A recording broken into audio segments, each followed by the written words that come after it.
की तरफ मुतवज्जे हो जाती हैं। यही अल्लाह की हिदायत है।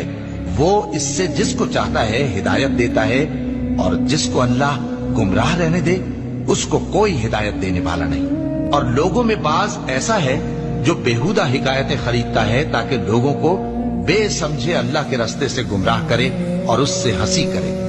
यही लोग हैं जिनको जलील करने वाला अजाब होगा। और जब उसको हमारी आयतें सुनाई जाती हैं तो अकड़ कर मुंह फेर लेता है, गोया उनको सुना ही नहीं, जैसे उसके कानों में सिकल है। तो उसको दर्द देने वाले अजाब की खुशखबरी सुना दो।